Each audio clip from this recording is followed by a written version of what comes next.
जो आज का चैप्टर है वो थोड़ा इम्पोर्टेंट इस वजह से क्योंकि हमारी जितनी भी हार्मोन्स हैं वो सारे सारे इसी में सबसे इम्पोर्टेंट जो चीज़ है ना वो ये है कि इसके अंदर यार तुम्हें पता होना चाहिए कि ये जो मैकेनिज्म ऑफ हार्मोन जो है ना ये हार्मोन बेसिकली काम कैसे करते हैं। तुम लोगों को ना बाकी सब कुछ पता होता है कि हार्मोन एक्चुअली क्या है, कौन सा हार्मोन, सब कुछ पता होता है, लेकिन तुम लोगों को एक्चुअली ये इसकी प्रॉब्लम आती है कि हार्मोन काम कैसे करता है। ठीक है, तो ये इंपॉर्टेंट है। हार्मोन काम कैसे करता है वो डिपेंड करता है कि कौन कौन से हार्मोन्स, कितने टाइप के हार्मोन्स होते हैं। ठीक है, तो देखना जरा। पहला तो कैटेगरी है प्रोटीन वाले हार्मोन की। ठीक है, दूसरी कैटेगरी है स्टेरॉइड वाले हार्मोन की, तीसरी कैटेगरी है आयोडो आयोडोथायरोनिन, और last is amino acid derivative. ठीक है, सो जो तुम्हें इंपॉर्टेंट याद रखना है वो कॉन्सेप्ट ये है, देखना जरा। जितने भी स्टेरॉइड्स होते हैं और ये जो बीच वाले दोनों है ना, स्टेरॉइड और आयोडोथायरॉइड थायरोन, ठीक है, बेसिकली थायरोक्सिन और स्टेरॉइड। ठीक है, ये जो दोनों हार्मोन्स हैं ये दोनों अ, इसमें से भी सबसे इंपॉर्टेंट जो है वो स्टेरॉइड है। ठीक है, जो स्टेरॉइड होता है ना ये सेल के अंदर जाके काम करता है। ठीक है, सेल के अंदर बेसिकली ये ना लिपिड होता है। तो जितने भी हार्मोन्स में देखेंगे ना, ये कॉर्टिसोल, टेस्टोस्टेरोन और एस्ट्राडायोल, प्रोजेस्टेरोन, बेसिकली ये जितने भी है ना ये कोलेस्ट्रॉल के डेरिवेटिव्स हैं सारे सारे। तो ये ना हमारी सेल मेम्ब्रेन को पास कर जाते हैं, मतलब सेल मेम्ब्रेन में से पास कर जाते हैं और निकल जाते हैं।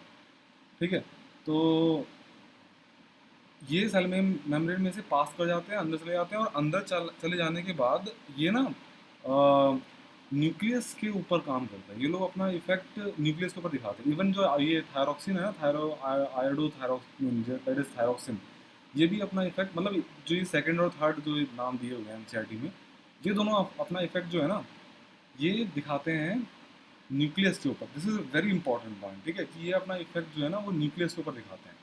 और जो ये लास्ट के दोनों हैं, मतलब स्टार्टिंग और लास्ट में जो ये एक है, दैट इज प्रोटीन और amino acid, basically amino acids या प्रोटीन डेरिवेटिव, ये जो होते हैं ना ये अपना इफेक्ट सेल के ऊपर दिखाते हैं। मतलब सेल के ऊपर इनका एक रिसेप्टर होता है। कहने का मतलब ये है कि स्टेरॉइड और जो थायरोक्सिन है इनके अंदर भी इनका रिसेप्टर्स होते हैं, लेकिन ये रिसेप्टर्स सेल के अंदर प्रेजेंट होते हैं। लेकिन पेप्टाइड और अमीनो एसिड के रिसेप्टर्स जो है ना वो सेल के ऊपर प्रेजेंट होता है। और ये जो हार्मोन है ये अपने आप सेल के अंदर नहीं जा पाता। ये हार्मोन जो है वो पेप्टाइड हार्मोन या अमीनो एसिड हार्मोन जो है ये बाइंड होते हैं उस रिसेप्टर के पास, और वो रिसेप्टर फिर अंदर चेंज लेके आता है। और वो चेंज यूजुअली ना साइक्लिक एएमपी के थ्रू आता है। तुम्हें याद रखना ये बात, साइक्लिक एएमपी, IP3DAG। तुम अगर मेडिसिन में आओगे तो तुम्हें पता चलेगा एक्चुअली कि जितनी भी दवाइयाँ हम लोग खाते हैं, जो भी दवाइयाँ हम लोग खाते हैं ना, ब्लड प्रेशर या जितनी भी, तो ज़्यादातर इन्हीं सबको रेगुलेट करती हैं। फॉर एग्जांपल तुम्हें एग्जांपल दे देता हूँ मैं एक, कि ऐसी दवाई तुमने नाम सुना होगा नाइट्रोग्लिसरिन। ठीक है, तो नाइट्रोग्लिसरिन जो होती है ना उसका मेन काम क्या है, वो सेल के अंदर मतलब सेल में nitrogen oxide, that is NO का रिलीज करवाती है। और फिर NO जो है ना वो क्या करता है, साइक्लिक GMP का प्रोडक्शन बढ़ा देता है। साइक्लिक GMP जो होता है वो क्या करता है, डायलेट करने में हेल्प करता है सेल्स को। बस सेल जब डायलेट हो जाएगी तो जितने भी सेल्स हैं आपकी आर्टरीज या वेन्स के चारों तरफ वो डायलेट हो जाएंगी। जब वो डायलेट हो जाएंगी तो BP अपने आप कम हो जाएगा। तो इस तरीके से काम करती हैं। जितना भी अंदर का मैकेनिज्म है सेल्स के अंदर का, वो या तो सेल के अंदर वाले रिसेप्टर से कंट्रोल होता है या सेल के बाहर वाले रिसेप्टर से कंट्रोल होता है। सेल के बाहर जो रिसेप्टर्स हैं उनके एग्जाम्पल है पेप्टाइड और अमीनो एसिड। ठीक है, उनका जो सेकेंडरी मैसेंजर है, कहने का मतलब जो सेल के अंदर तो वो आ नहीं पाता, जो सेल के अंदर जो काम होता है वो जो काम करते हैं, जो जो पार्टिकल्स सेल के अंदर काम करते हैं उनको बोलते हैं सेकेंडरी मैसेंजर्स। और ये सेकेंडरी मैसेंजर्स कौन से में जनरेट होते हैं, अमीनो एसिड वाले के, जिनके मेम्ब्रेन, जिनके रिसेप्टर मेम्ब्रेन के ऊपर प्रेजेंट होते हैं। उन केसेस के अंदर सेल के अंदर जो प्रतिक्रिया होती है, जो जो चेन रिएक्शन होती है, उसके अंदर जो पार्टिसिपेंट होते हैं उनका नाम होता है सेकेंडरी मैसेंजर्स। जिसका नाम जैसे एग्जांपल दे रखा है, साइक्लिक एएमपी, ऐसे साइक्लिक GMP भी होता है, IP3 हो गया, एक होता है DAG, और एक होता है आपका कैल्शियम दे रखा है। लेकिन कई हार्मोन्स ऐसे होते हैं जिनके रिसेप्टर अंदर होते हैं। मैं इसको इस वजह से थोड़ा एम्फेस कर रहा हूँ ना कि आपके पॉइंट ऑफ, मतलब आपके लेवल पे ना मे भी ध्यान नहीं देते हो आप लोग इस चीज़ को, इस वजह से मैं बता रहा हूँ इस चीज़ को। तो कई हार्मोन्स ऐसे होते हैं जो सेल के अंदर काम करते हैं। उसका एग्जांपल जो है वो है स्टेरॉइड, और मैंने जैसे बताया था जितने भी थायरोक्सिन्स हैं। अब इनमें क्या होता है, ये लोग न्यूक्लियस पे काम करते हैं। तो मैंने बताया था न्यूक्लियस पे जो भी काम करेगा ना वो कहाँ पे काम करता है, वो जीन लेवल पे काम करता है, ठीक है। वो जीन लेवल पे काम करता है, क्रोमोसोम लेवल पे काम करता है, ठीक है। और उनमें होता है फॉर्मेशन हार्मोन रिसेप्टर कॉम्प्लेक्स का, जो कि क्या करता है, थोड़ा टाइम लगा, मतलब क्वेश्चन अगर ये आया कि पेप्टाइड हार्मोन और अमीनो एसिड, पेप्टाइड हार्मोन और स्टेरॉइड में से किसका इफेक्ट जल्दी आएगा, तो आंसर है पेप्टाइड वाले का। क्यों? क्योंकि वो जीन लेवल पे काम नहीं करता, लेकिन स्टेरॉइड हार्मोन्स जो होते हैं वो जीन लेवल पे काम करते हैं। इसका मतलब पहले वो अंदर जाएगा, फिर वो पेप्टाइड, फिर वो हार्मोन रिसेप्टर कॉम्प्लेक्स बनाएगा, फिर उसके बाद वो क्या बोलते हैं, आरएनए का प्रोडक्शन को चेंज करेगा, फिर उसके बाद आरएनए से प्रोटीन का प्रोडक्शन चेंज होगा, फिर वो प्रोटीन जो है वो बाहर आके बनेगा। तो कहने का मतलब ये जो कॉर्टिसोल, टेस्टोस्टेरोन, एस्ट्राडायोल और प्रोजेस्टेरोन, इनका इफेक्ट जो है तुरंत के तुरंत नहीं आता, बल्कि टाइम लगता है। लेकिन अमीनो एसिड और पेप्टाइड हार्मोन का इफेक्ट तुरंत के तुरंत आता है। फॉर एग्जांपल इंसुलिन जो लेता है उसका इफेक्ट तुरंत के तुरंत आता है। ग्लूकागॉन जो कोई, मतलब अगर किसी को दिया जाता है हार्ट पे, यूजुअली हार्ट, मतलब अगर हार्ट का बीट अगर कम हो रखी है तब देते हैं ग्लूकागॉन, तो वो भी तुरंत के तुरंत काम करता है। जितने भी पिट्यूटरी हार्मोन्स होते हैं वो भी, एफ और LH एग्जाम्पल के लिए, ठीक है, ये सब के सब मेम्ब्रेन के ऊपर काम करते हैं, ठीक है। तो इनका इफेक्ट बहुत जल्दी आता है। ये वाला बात क्लियर होगी जो मैं बताया था अभी? हाँ भैया। ठीक है, तो ये बहुत ज़्यादा इंपॉर्टेंट बात है। अब ये देखो जो एग्जांपल दे रखा है FSH और LH, FSH पिट्यूटरी हार्मोन है, पेप्टाइड नेचर का है, ठीक है। ये करता है, रिसेप्टर से बाइंड होता है, फिर रिसेप्टर में क्या प्रोड्यूस होता है, साइक्लिक AMP, साइक्लिक GMP, ऐसा जो भी है उसका बायोकेमिकल रिस्पॉन्स प्रेजेंट होता है। उसके बाद फिर ग्रोथ ऑफ एलियन ग्रोथ। ध्यान देना जरा, मेम्ब्रेन के अंदर नहीं आया, ये जो हार्मोन है मेम्ब्रेन के अंदर नहीं आया। लेकिन अब दूसरा एग्जांपल देखो जरा, ये हार्मोन एग्जांपल एस्ट्रोजन है। एस्ट्रोजन किसका एग्जांपल है?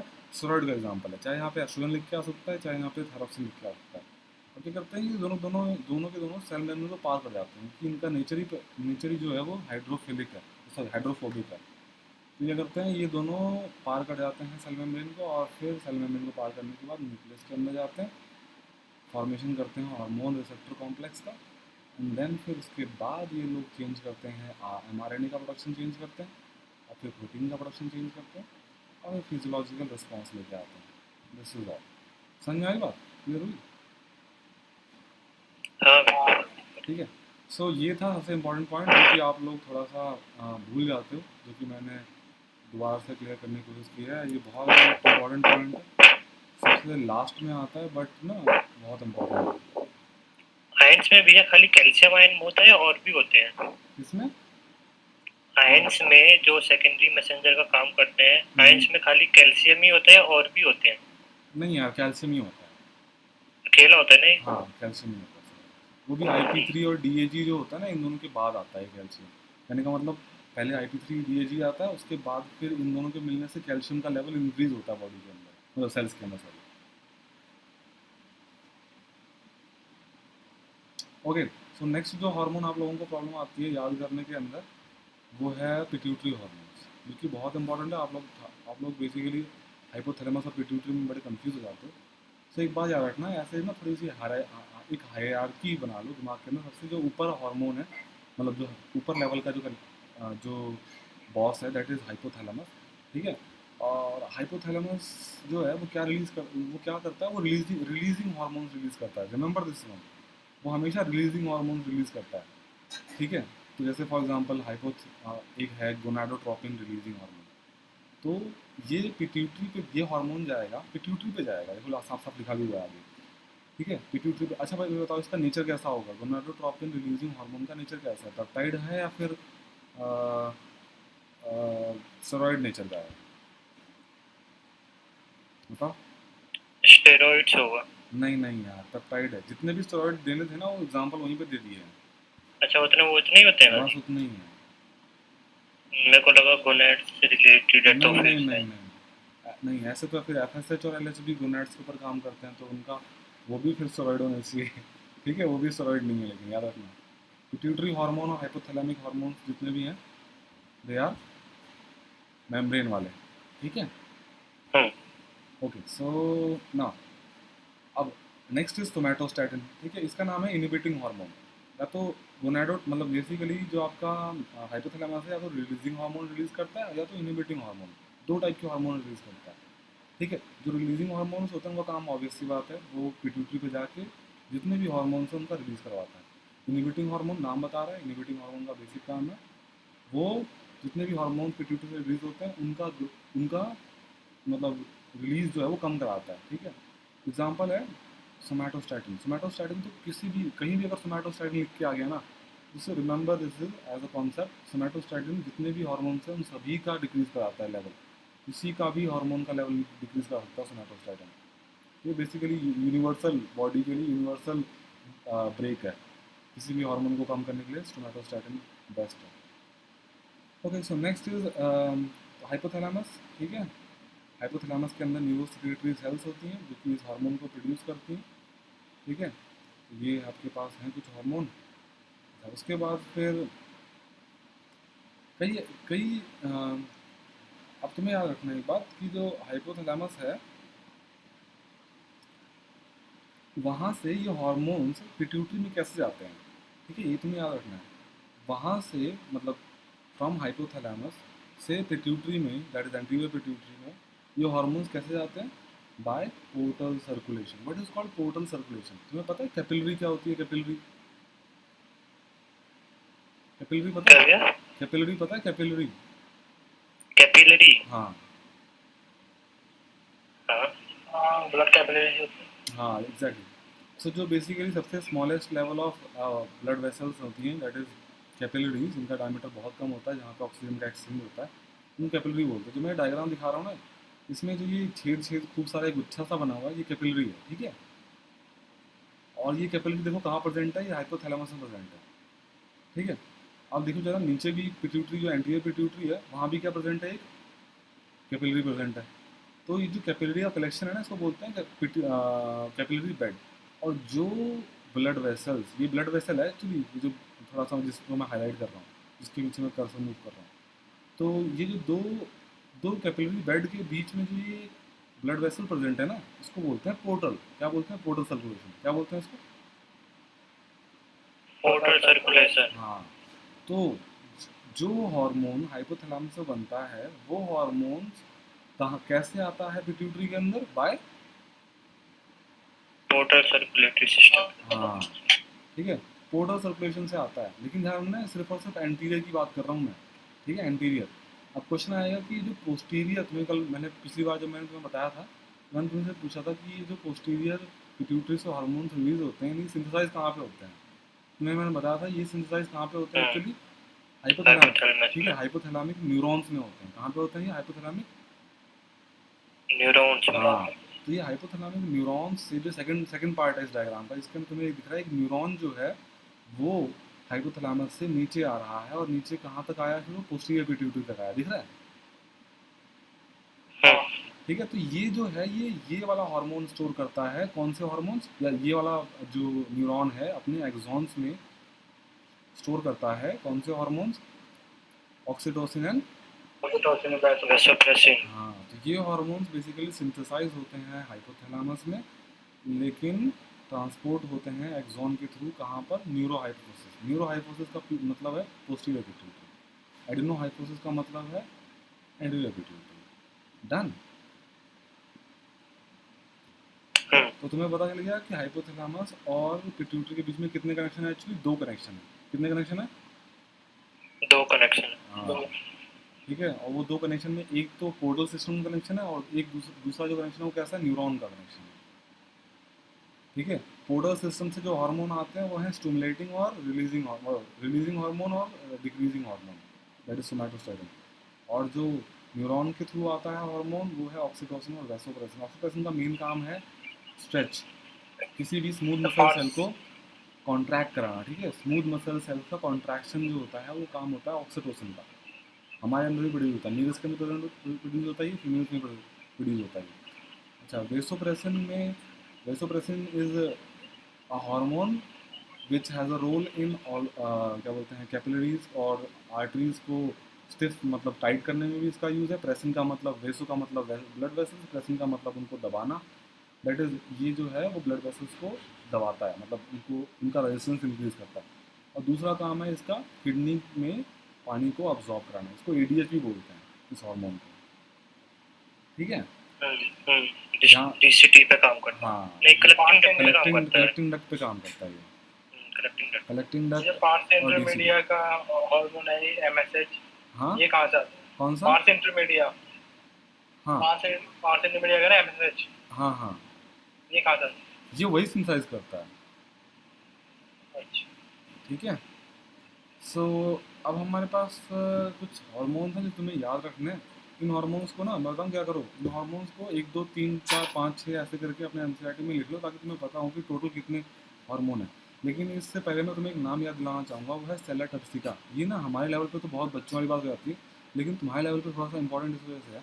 तुम्हें ये पिट्यूटरी दिख रहा है बगल में? एक्चुअली जो ये पिट्यूटरी है ना, ये बोनी कैविटी में प्रेजेंट होता है। तो अगर तुम ना स्कल देखोगे ना, स्कल स्कल का क्रॉस सेक्शन अगर तुम देखोगे, तुम्हें एक समझ में आएगा कि ऐसे ना एक, तुम्हें येलो येलो कर रहा हूँ, ऐसे एक बोनी कैविटी है हमारे स्कल में, स्कल बेस पे अगर मैं एक्यूरेटली बोलूँ तो, जो कि पिट्यूटरी को पैक करके रखे हुआ है। समझ रहे हो? जैसे मैंने बनाया अभी, हाँ। ऐसे पैक करके रखा हुआ है हम्म। उसने, उसको निकलने नहीं देता पिट्यूटरी, मतलब समझ लो ऐसे पैक कर रखा है उसने, चारों तरफ से कवर कर रखा है। इस बोनी हाँ, कैविटी का नाम क्या है? सेराटोसिस, सेला टर्सिका। सीराटोसिस। ठीक है। अब एडिनो हाइपोसिस न्यूरो हाइपोसिस मैंने तुम्हें बता दिया क्या होता है। देन उसके बाद ये कुछ हार्मोन है एंटीरियर पिट्यूटरी को, जिसमें 1 2 3 4 करके याद रख लो। ग्रोथ हार्मोन, रिमेंबर ये रिलीजिंग हार्मोन नहीं है, ये हार्मोन है। ठीक है। रिलीजिंग हार्मोन्स हमेशा याद रखना, रिलीजिंग हार्मोन्स हमेशा हाइपोथैलेमस में बनते हैं। स्टिमुलेटिंग हार्मोन्स हमेशा पिट्यूटरी में बनते हैं। याद रखना ये बात। For example follicular stimulating hormone, melanocyte stimulating hormone. ठीक है। Remember this. ये कितने हार्मोन होंगे टोटल? Growth hormone 1 2 3 4 5 6, 6। ठीक है ना, और 7 और 8, टोटल मिला के 8, मतलब अगर मैं कंप्लीट बोलूँ तो। ठीक है। सो ये टोटल हार्मोन्स हैं।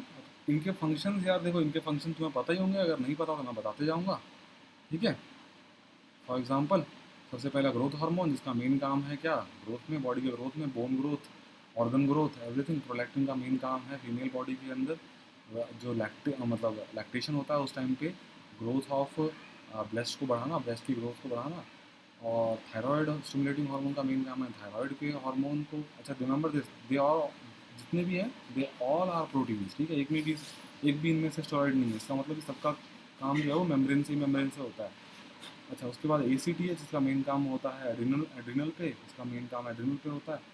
ठीक है। एल्डोस्टेरोन का रिलीज में हेल्प करना। इसके बाद LH का मेन काम होता है आपका L फॉर एल, मतलब L फॉर एल से तुम याद रख सकते हो, ये बेसिकली एंड्रोजन के रिलीज में हेल्प कराता है। ठीक है। और फॉलिकुलर स्टिमुलेटिंग हार्मोन, फीमेल्स के अंदर तो फॉलिकल का नाम बता रहा है, फॉलिकल्स का ग्रोथ बढ़ाता है। और मेल्स के अंदर S फॉर सर्टोली सेल्स याद रख सकते हो। सर्टोरी सेल का ठीक। फॉर्मेशन हाँ। होता है। ल्यूटिनाइजिंग हार्मोन्स मेल के अंदर लीडिंग सेल्स का काम कराता है। ठीक है। और फीमेल्स के अंदर LH सर्ज कराता है, दैट इज ओव्यूलेशन कराता है। ठीक है। और फीमेल्स के अंदर फॉलिकुलर स्टिमुलेटिंग हार्मोन्स, नाम बता रहा है, फॉलिकल्स का ग्रोथ बढ़ाता है। ठीक है, नंबर बढ़ाता है। और मेल्स के अंदर S से याद रख लो, सर्टोली सेल्स।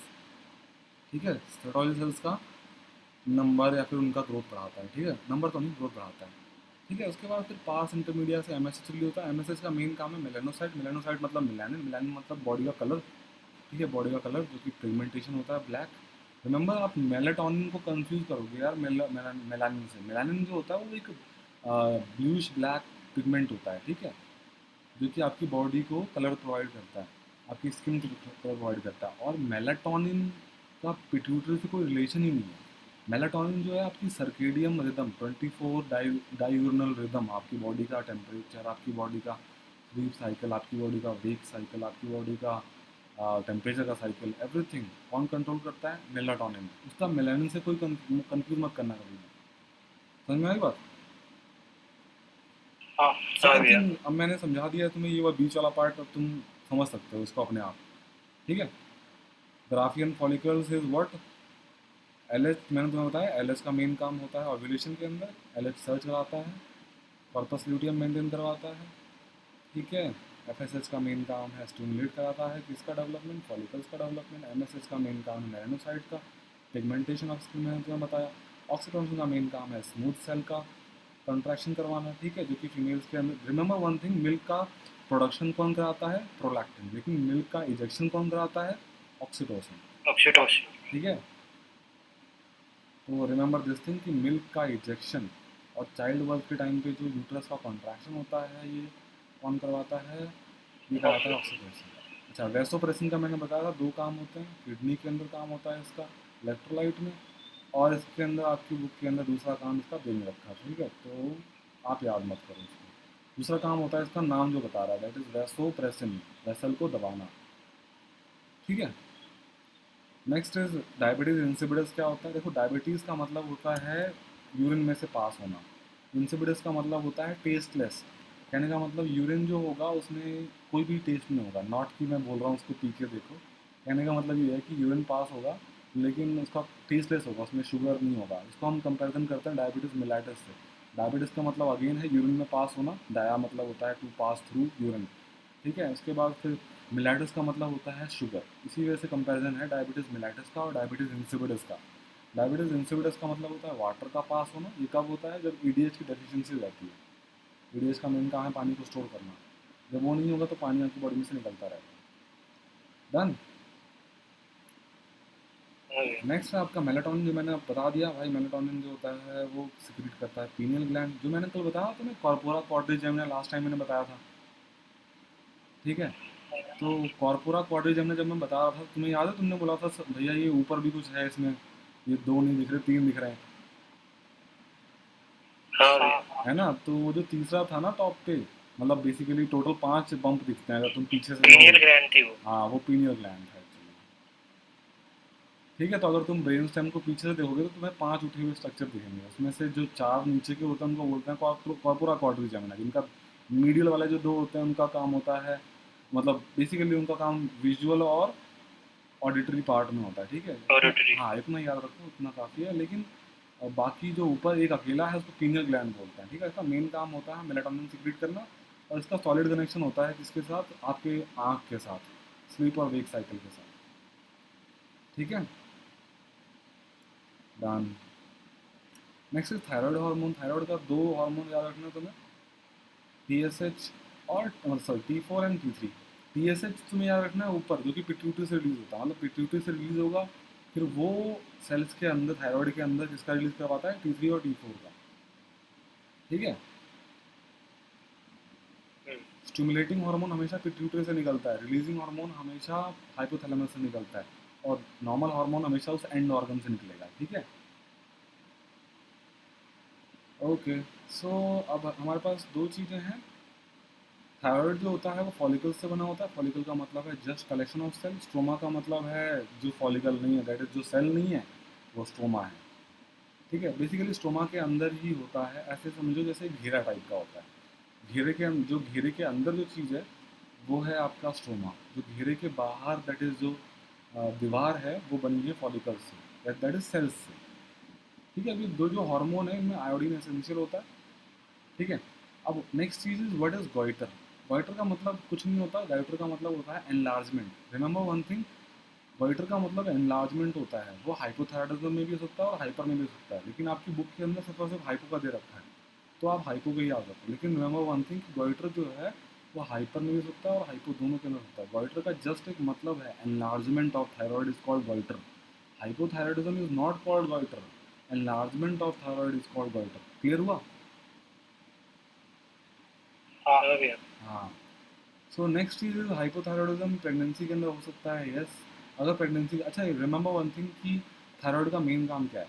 थायराइड हार्मोन का जो मेन काम है वो है आपका BMI, और सॉरी BMR मेंटेन करना। BMR होता है आपका बॉडी का basal metabolic rate, that is आपकी बॉडी जो है वो कितना कंज्यूम करती है बैठे बैठे।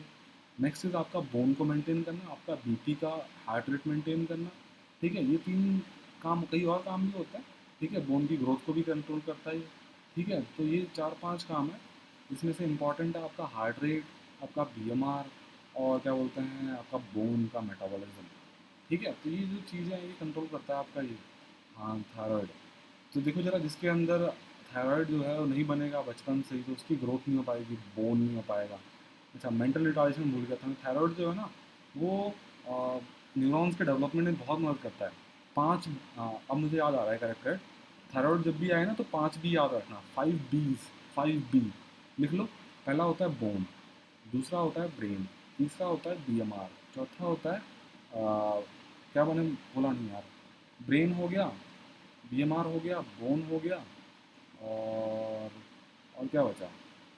ब्रेन, BMR, बोन, आरबीसी की फॉर्मेशन में, किसकी? आरबीसी फॉर्मेशन, RBC फॉर्मेशन, हाँ ब्लड, ठीक है। कार्बोहाइड्रेट, प्रोटीन, इन सब का मेटाबॉलिज्म, हाँ ये सब। ठीक है, तो ये 5 चीज़ें हैं, इंपॉर्टेंट है, बहुत ज़्यादा इंपॉर्टेंट है। ठीक है, तो अगर किसी का बॉडी के अंदर दैट इज़ ब्रेन डेवलप नहीं हो पाएगा। अच्छा, इस पे एक बड़ा क्रिटिनिज्म पे बड़ा क्वेश्चन आता है। तो क्रिटिनिज्म जो होता है, वो बंदे का IQ भी कम होगा और उसकी उसकी ग्रोथ भी नहीं होगी, स्टंटेड ग्रोथ होगी, छोटा सा बंदा हो। अच्छा, अगर अडल्ट के अंदर होता है ये, ठीक है, हाइपोथायराइडिज्म, तो मेंस्ट्रुअल साइकिल जो है, ब्लड, ठीक है, वो थोड़ा डिस्टर्ब हो जाएगा। देन उसके बाद है, फिर अगर कुछ ज़्यादा ही हाई हार्मोन रिलीज होने जाता है, उसे बोलते हैं हाइपरथायरॉयडिज्म। हाइपरथायरॉयडिज्म के अंदर बॉडी बॉडी एकदम सूख सी जाती है एकदम, और बंदा एकदम पतला सा हो जाता है। ठीक है, उसकी आंखें बाहर आ जाती हैं, उसको बोलते हैं एक्सोप्थाल्मिक गॉइटर, आंखें बाहर आ जाना। आंखों के पीछे ना एक ग्लाइकोजामाइनो ग्लाइकन नाम की चीज़ होती है, प्रोटीन होता है बेसिकली, प्रोटियोग्लाइकन। वो पीछे जमा होने लगता है, जब वो जमा होने लगता है पीछे, तो इसकी वजह से आंखें क्या होती है, बाहर आ जाती है। इसी को बोलते हैं एक्सो। एक्सो मतलब बाहर, ऑप्थैल्मिया मतलब होता है आँख। ठीक है, तो एक्सोप्थाल्मिक गाइटर का मतलब होता है हाइपरथायरॉयडिज्म के अंदर ग्लाइकोजामिनोग्लाइकन की जमा होने की वजह से आँख जो है वो प्रोट्रूड कर जाती है आई बॉल में। तो इसकी वजह से BMR भी हो जाता है, बढ़ जाता है। मैंने तो बताया था, BMR, थायराइड के अंदर वेट लॉस हो जाएगा। BMR जब भी बढ़ेगा तो बॉडी आपकी एनर्जी ज़्यादा कंज्यूम करेगी, और जिसकी वजह से वेट लॉस होगा। एंड इसी को बोलते हैं ग्रेव्स डिजीज़। ग्रेव्स डिजीज़ का एक ऑटोइम्यून डिजीज़ है, ठीक है क्वेश्चन, ठीक है। ग्रेव्स डिजीज़ जो है, जैसे माइस्थीनिया ग्रेविस होता है ना, और हाशिमोटोस थायराइडाइटिस, वैसे Graves disease is also autoimmune disease. इसके अंदर बेसिकली एंटीबॉडीज बन जाती हैं TSH के रिसेप्टर के, मतलब अराउंड। क्लियर? बोलो हाँ या ना। हाँ, हाँ भैया। ठीक है, तो ब्लड हो गया, B फॉर ब्लड था उसमें से एक, ठीक है। Metabolism of carbohydrate and fat, ठीक है, इन कौन सब। कौन से था?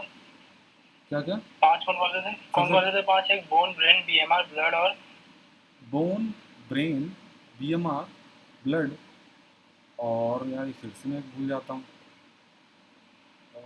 Bone, brain, BMR, blood, B से एक और चीज़ थी। हाँ, ब्लड प्रेशर, ओके। ठीक है, BP और heart rate, you can say basically not BP मत लिखना, हार्ट रेट लिखना। हार्ट रेट को कंट्रोल करता है। लिख लिया पाँचों? हाँ, हाँ भैया। Okay, so next is calcitonin hormone. ठीक है, कैल्सिटोनिन हार्मोन जो होता है उसका मेन काम है कैल्शियम को रेगुलेट करना, जो कि बेसिकली इसका मेन काम नहीं है वैसे कुछ इतना, ब्लड को कैल्शियम को रेगुलेट करता है इतना ज़्यादा, तो ये तो बल्कि इतना इंपॉर्टेंट भी नहीं है। कैल्सिटोनिन ज़्यादा इंपॉर्टेंट होता है। ठीक है, तो कैल्सिटोनिन का मेन काम जो होता है ना, वो है PTH, जो मैं नेक्स्ट हार्मोन बताऊंगा। ये दोनों एक दूसरे को एंटागोनाइज करते हैं। कहने का मतलब है, एक जो है फॉर एग्जांपल, कैल्सिटोनिन का मेन काम है ब्लड के अंदर से सारा का सारा कैल्शियम जो है वो चूस के बोन में डालना। ठीक है, मतलब बेसिकली बोन्स को स्ट्रॉन्ग करना। और पैराथायरॉइड का मेन, डिक्रीज कर रहे हैं। हाँ, ब्लड के अंदर कैल्शियम के लेवल को डिक्रीज करना। और पैराथायरॉइड का मेन काम है कैल्शियम के का लेवल ब्लड के अंदर इंक्रीज करना। तो एक दूसरे के उल्टे हैं हमसे। तो पैराथायरॉइड हार्मोन PTH इंक्रीज करता है कैल्शियम का लेवल इन ब्लड, और कैल्सिटोनिन जो है वो ब्लड के अंदर कैल्शियम का लेवल डिक्रीज करता है। अच्छा, ये जो पैराथायरॉइड हार्मोन है, चार चार ग्लैंड होते हैं टोटल। कहाँ पे होते हैं? थायराइड के जस्ट बैक साइड पे होते हैं। ठीक है, अगेन ये भी एक पेप्टाइड हार्मोन है। जितने भी हार्मोन हम, देखो, थायराइड वाले हार्मोन को छोड़ के और स्टेरॉइड वाले हार्मोन को छोड़ के जितने भी हार्मोन हैं वो सारे सारे पेप्टाइड नेचर के हैं। थायराइड वाला हार्मोन और स्टेरॉइड वाले हार्मोन सेल्स के अंदर जाके काम करते हैं। जो मैंने ऊपर पढ़ाया, TSH और LH और SH, T, sorry not TSH, T3 और T4, ये दोनों जो हैं सेल्स के अंदर जाके काम करते हैं। इसके अलावा जितने भी हार्मोन्स हैं, मतलब ये दोनों प्लस में स्टेरॉइड, ये सेल्स के अंदर जाके काम करते हैं। लेकिन इसके अलावा जितने भी हार्मोन्स हैं वो पेप्टाइड नेचर के हैं या अमीनो एसिड नेचर के हैं, तो ये सेल्स के बाहर ही रहते हैं। अच्छा, कैल्शियम में बस इतना ही इंपॉर्टेंट है, तुम्हें बस इतना ही याद रखना है। इसका मेन काम है कहाँ कहाँ से कैल्शियम को इंक्रीज़ करना। तो ये रीनल अब्जॉर्प्शन इंक्रीज़ करता है, इंटेस्टाइन से अब्जॉर्प्शन इंक्रीज़ करता है, इस तरीके से ये कॉज करता है। विटामिन डी का प्रोडक्शन इंक्रीज़ करता है ये। ठीक है, तो ये 3 काम है इसका, विटामिन डी का प्रोडक्शन इंक्रीज़ करना और कैल्शियम का अब्जॉर्प्शन बढ़ाना बाय यूजिंग रीनल ट्यूब्यूल से उसका ऑब्जॉर्प्शन बढ़ाना और डाइजेस्टिव फ्लूइड से भी उसका ऑब्जॉर्प्शन बढ़ाना।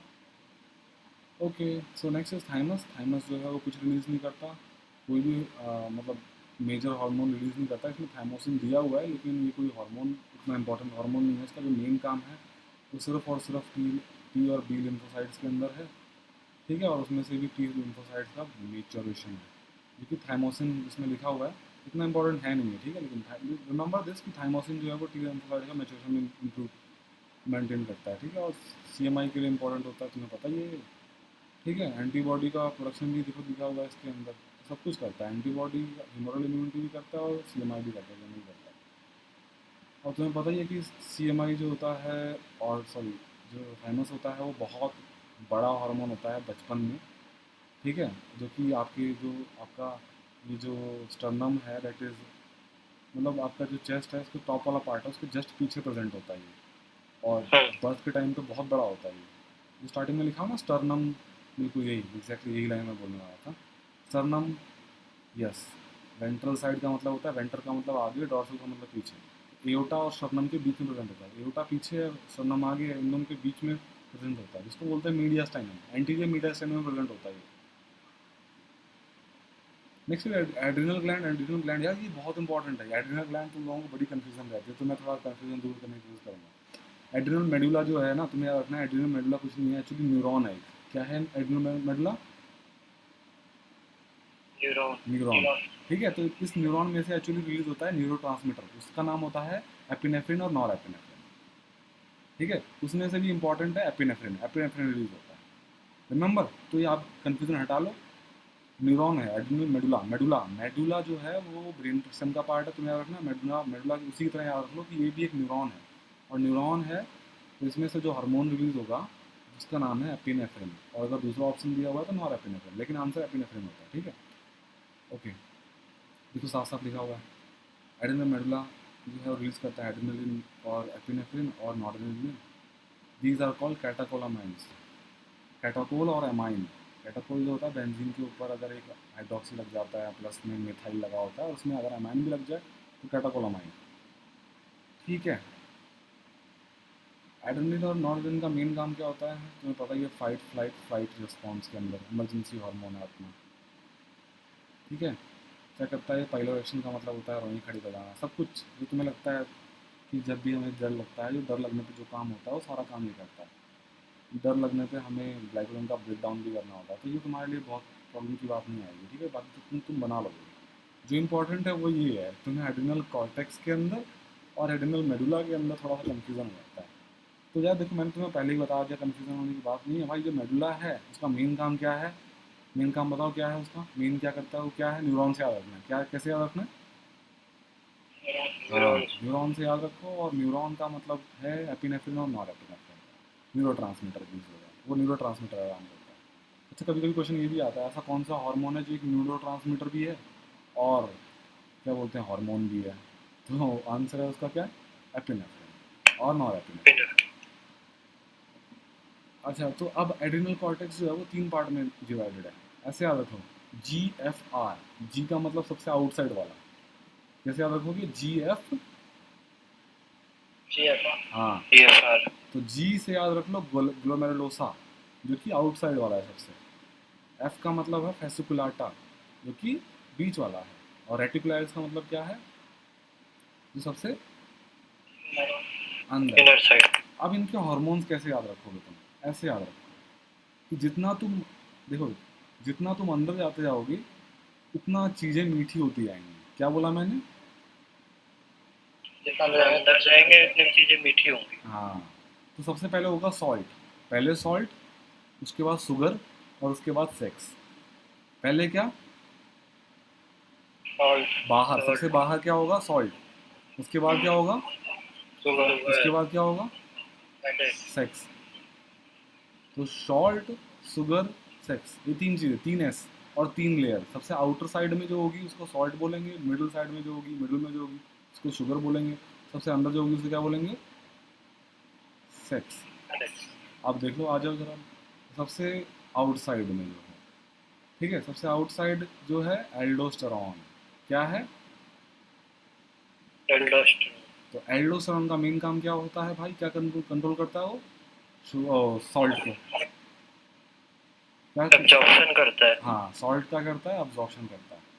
और अगर तुम्हें याद हो तो हमने पिट्यूटरी के अंदर एक हार्मोन पढ़ा था ACTH, याद है? हाँ। वो इसी के प्रोडक्शन को रेगुलेट करता है, एल्डोस्टेरॉन को।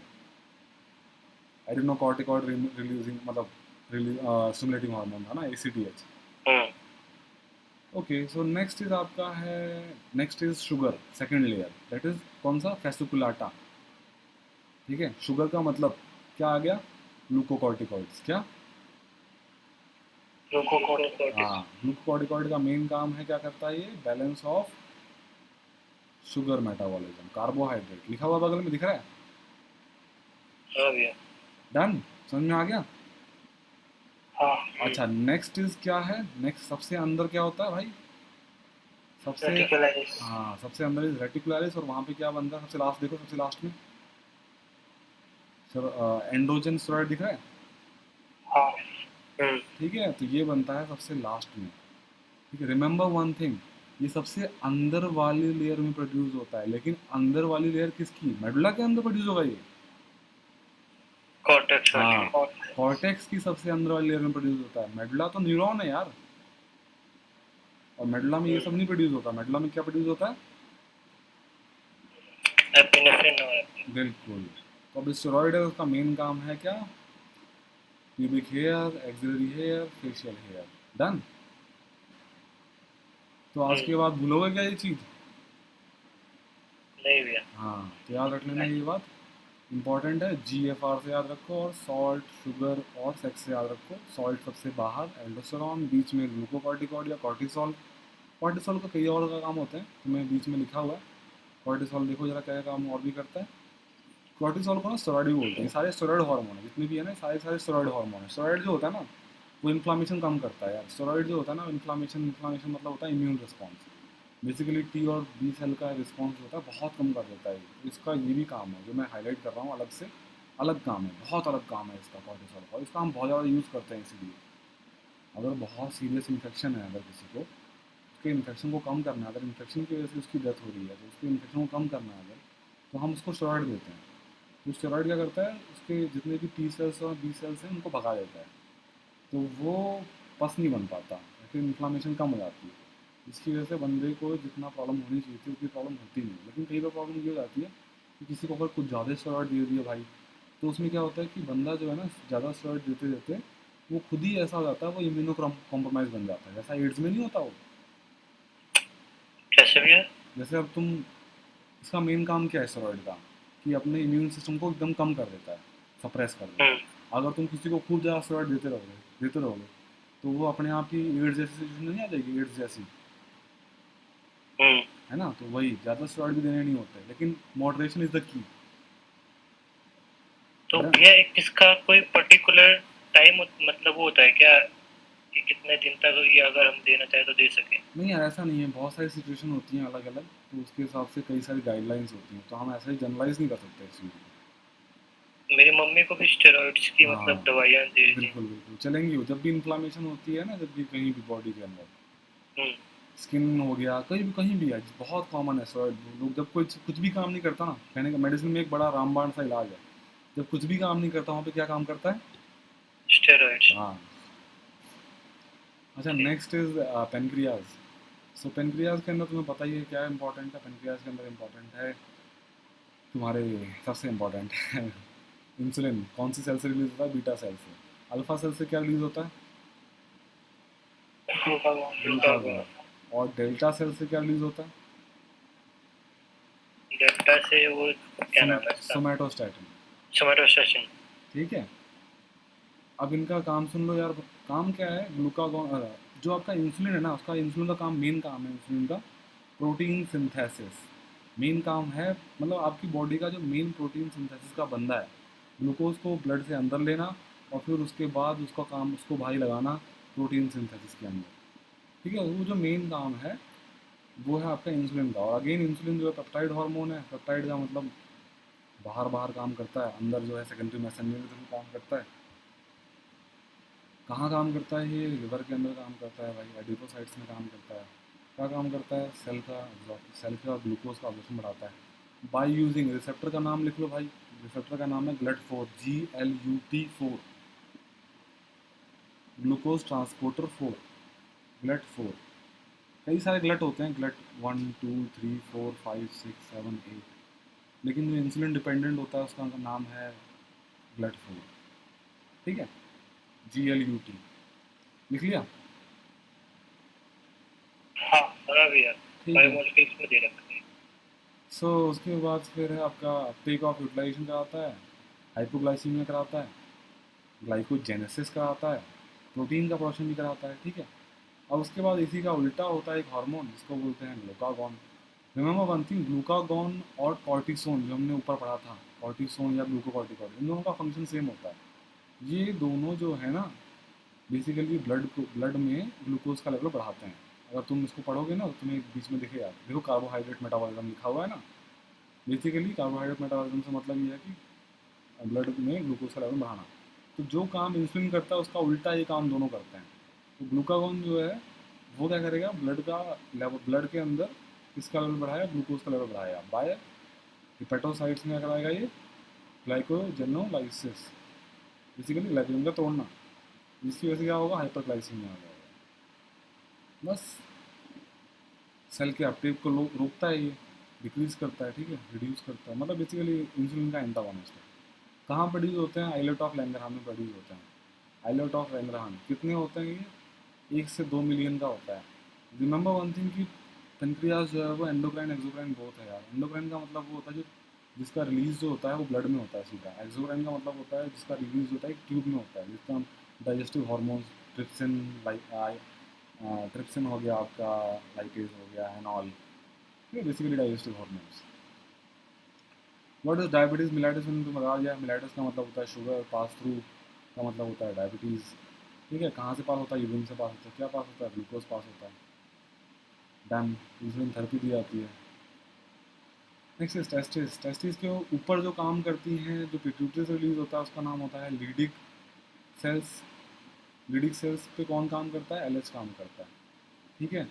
और जो सर्टोली सेल्स होती हैं उन पे कौन काम करता है, एफएसएच काम करता है। ठीक है। सर्टोली सेल्स जो होती है ना वो बाहर प्रेजेंट होती हैं, इसी वजह से इनको इंटरस्टिशियल सेल्स भी बोलते हैं। इनका मेन मेन काम होता है एंड्रोजन प्रोडक्शन में, टेस्टोस्टेरोन प्रोडक्शन में। टेस्टोस्टेरोन जो है ना वो आपका वो भी प्रोड्यूस कर, मतलब एंड्रोजन बेसिकली आपका ये जो एड्रिनल कॉर्टेक्स का जो जोना रेटिकुलरिस था वो भी प्रोड्यूस कर रहा था एंड्रोजन, याद है। हाँ भैया। उसी तरीके से टेस्टिस में भी एंड्रोजन प्रोड्यूस होते हैं। एंड्रोजन का मेन काम है, तुम्हें पता ही है सारा सारा। ठीक है, ये इंपॉर्टेंट नहीं है क्योंकि तुम्हें पता है। एंड्रोजन का एक और काम होता है स्पर्मेटोजेनेसिस के अंदर, फॉर्मेशन ऑफ सेक्सुअल लिबिडो का मतलब होता है इंटरेस्ट। ठीक है। एंड्रोजन का काम होता है, हमने बात भी की, तुम्हें याद हो अगर जब हम हेल्थ वाली की बात करते हैं, एनाबॉलिक स्टेरॉइड का, जिसके अंदर का मेन काम होता है प्रोटीन की मेटाबॉलिज्म में, कार्बोहाइड्रेट की मेटाबॉलिज्म में। बेसिकली प्रोटीन का प्रोडक्शन मतलब शोर बढ़ा देता है बॉडी के अंदर, जिसकी वजह से बंदा कुछ ज़्यादा ही मस्कुलर दिखने लगता है।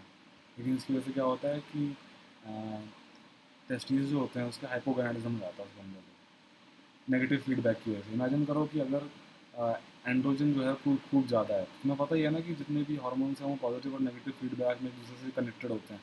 तो इमेजिन करो कि अगर एंड्रोजन बहुत ज़्यादा हो गया, तो एंड्रोजन अगर बहुत ज़्यादा है तो ये ऊपर फीडबैक डालेगा कि मैं तो बहुत ज़्यादा हूँ, पिट्यूटरी अपना रिलीज कम कराओ एफएसएच और एलएच का, तो जिसकी वजह से एफएसएच और एलएच का लेवल कम हो जाएगा, दैट इज मोस्टली एलएच का लेवल कम हो जाएगा। तो एलएच का लेवल अगर कम हो जाएगा तो एलएच जो है वो टेस्टिस के डेवलपमेंट में मदद करता है। जब एलएच का लेवल कम हो जाएगा तो टेस्टिस का जो साइज़ है वो अपने आप डिक्रीज हो जाएगा। समझ में आएगा।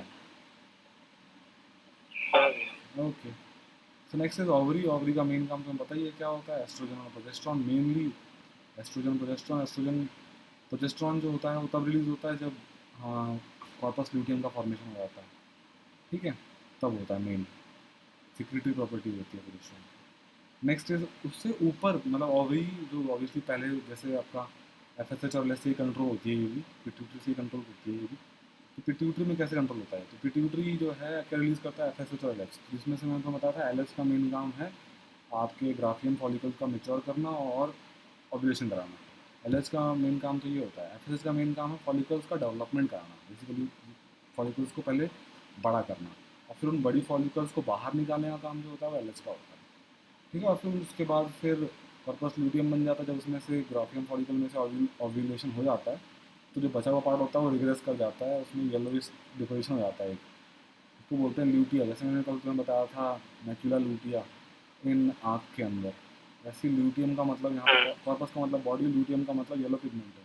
येलो पिगमेंट इस वजह से है बिकॉज वहाँ पे थोड़ा सा लिपिड का प्रोडक्शन बढ़ गया है।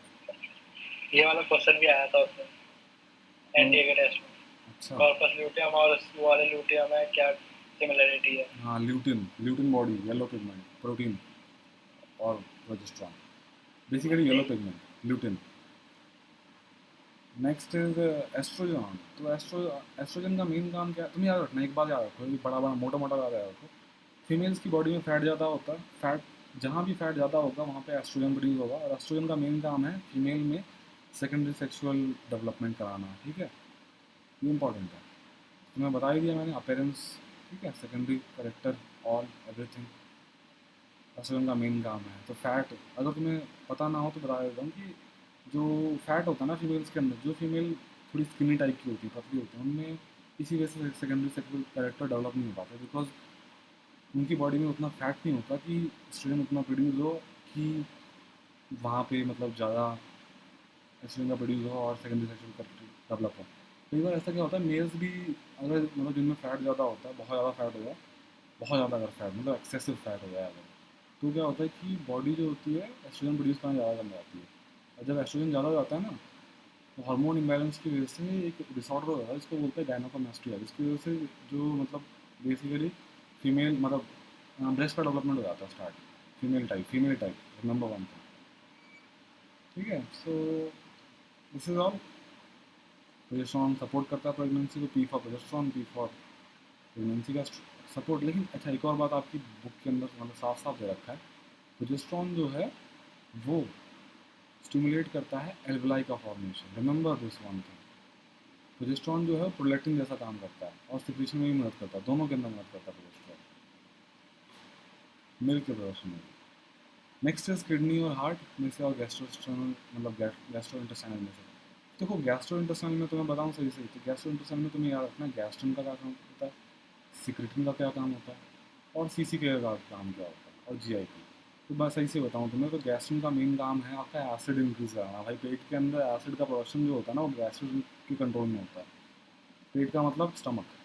नेक्स्ट सिक्रीटिन का मेन काम क्या होता है, भाई सिक्रीटिन का मेन काम होता है जो बेसिक नेचर आता है ना बाइल का सिक्रीशन, और बेसिक बेसिक नेचर जो होता है उसका, बेसिकली बाइकार्बोनेट सिक्रेटिन को याद रखो बाइकार्बोनेट से। तो जो बाइकार्बोनेट का जो फंक्शन है ना, बाइकार्बोनेट उसका मेन काम जो होता है वो सिक्रेटिन, बेसिकली सिक्रेटिन मतलब बाइकार्बोनेट, सिक्रेटिन मतलब बाइकार्बोनेट, सिक्रेटिन मतलब बाइकार्बोनेट। गैस्ट्रिन का मतलब एसिड जो कि स्टमक में रिलीज होता है, सिक्रेटिन का मतलब मेन काम है बाइकार्बोनेट का रिलीज कराना, कहाँ पर, ड्यूडेनम के अंदर। नेक्स्ट इज सीसीके का मेन काम है क्या, सीसीके का मेन काम है आपका बाइल का मतलब बेसिकली सीसीके जो होता है ना वो बाइल को, जो गाल ब्लैडर होता है उसको स्टिमुलेट करता है। क्या करता है बाइल गाल ब्लैडर को, स्टिमुलेट करता है ताकि निकल हाँ, रिलीज हो जाए। बाइल जूस से निकल जाए। ठीक है, और जीआईपी जैसे नाम बता रहा है ये सबको रोकता है, सोमैटोस्टैटिन जैसा काम करता है ये बिल्कुल। ठीक है, तो आई थिंक मैंने फंक्शन बता दिया है। सिक्रेटिन का मेन काम क्या है आपका, बाइकार्बोनेट आयन, ये याद रखो, बाइकार्बोनेट आयन और वाटर।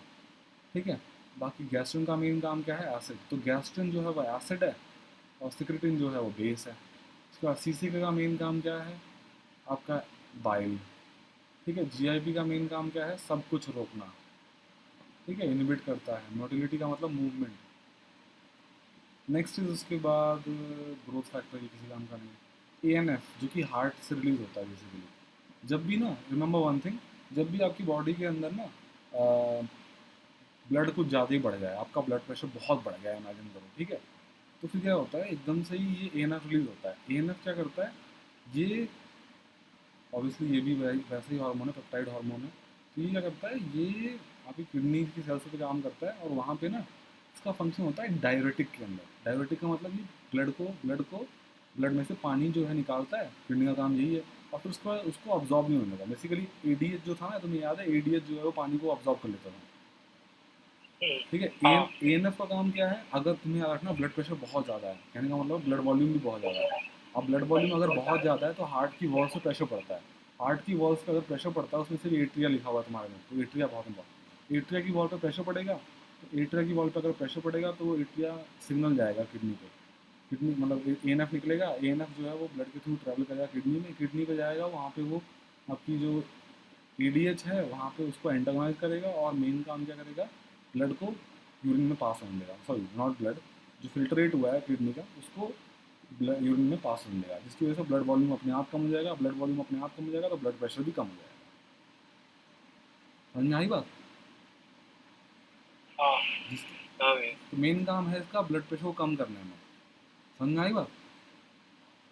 हाँ हाँ, हाँ तो भैया। ए एन एफ का मेन काम है, ऐसे ही बी एन एफ भी होता है। और पता है ऐसे ही ना एक मतलब ऐसी कई सारे ड्रग्स भी इसी के बेसिस पे हैं। फॉर एग्जांपल मैं तुम्हें अगर बताऊं तो एक ड्रग का नाम होता है नेप्रिलाइसिन। तो नेप्रिलाइसिन जो है ना, नेप्रिलाइसिन इनहिबिटर, नेप्रिलाइसिन एक हार्मोन होता है जो कि इस ए एन एफ को ना डिक्रीज करता है, ए एन एफ का लेवल। तो इमेजिन करो अगर मैं नेप्रिलाइसिन इनहिबिटर देता हूँ, ठीक है, नेप्रिलाइसिन इनहिबिटर अगर मैं किसी को देता हूँ अगर, तो क्या होगा, सैक्यूबिट्रिल नाम होता है ऐसे दवाई का, ठीक है, तो नेप्रिलाइसिन इनहिबिटर अगर किसी को दोगे तो जो नेप्रिलाइसिन है उसका लेवल क्या हो जाएगा, कम हो जाएगा। जब नेप्रिलाइसिन का लेवल कम हो जाएगा तो ए एन एफ का लेवल क्या कर जाएगा, बढ़ जाएगा। बढ़ जाएगा। जब ए एन एफ का लेवल बढ़ जाएगा तो जब भी ब्लड प्रेशर, जिसका ब्लड प्रेशर ज़्यादा होता है ना उसी में दे देते हैं नेप्रिलाइसिन इनहिबिटर, तो अपने आप ए एन एफ का लेवल बढ़ जाएगा, ए एन एफ का लेवल बढ़ जाएगा अपने आप, तो बस ब्लड प्रेशर अपने आप कम हो जाएगा। ये नई नई ड्रग्स हैं कुछ ब्लड प्रेशर को कम करने के लिए, बाकी बहुत सारी बीटा ब्लॉकर्स जो एस इनहिबिटर्स नॉर्मली चलाते हैं, लेकिन नेप्रिलाइसिन इनहिबिटर ये सब कुछ नई नई ड्रग्स हैं जो कि तुम जब आओगे ना मेडिसिन में तो पढ़ोगे। सो आई थिंक क्लियर ये वाला चैप्टर समझ में आई बात, पूरा समझ में आया चैप्टर? हाँ हाँ भैया। मैंने तो बहुत सारे तुम्हारे कन्फ्यूज़न जो कि एड्रेनल मेडुला और एड्रेनल कॉर्टेक्स के थे समझाने की कोशिश की है, कोशिश करना कि तुम्हें समझ में आ जाए अच्छे तरीके से, तो थोड़ा मेहनत करोगे तो समझ में आ भी जाएगा। ठीक है।